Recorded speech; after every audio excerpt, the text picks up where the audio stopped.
Ang mabuting balita ng Panginoon ayon kay San Juan.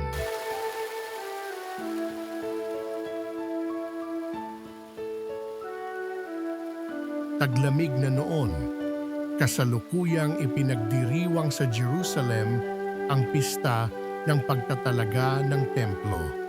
Naglalakad si Jesus sa templo sa portiko ni Solomon. Pinaligiran siya ng mga Hudyo at sinabi sa kanya, "Hanggang kailan mo kami pag-aalinlanganin? Kung ikaw ang Kristo, sabihin mo na ng tiyakan."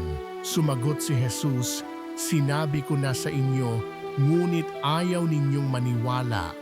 Ang mga ginagawa ko sa ngalan ng aking Ama ay nagpapatotoo tungkol sa akin. Ngunit ayaw ninyong maniwala sapagkat hindi kayo kabilang sa aking mga tupa. Nakikinig sa akin ang aking mga tupa. Nakikilala ko sila at sumusunod sila sa akin.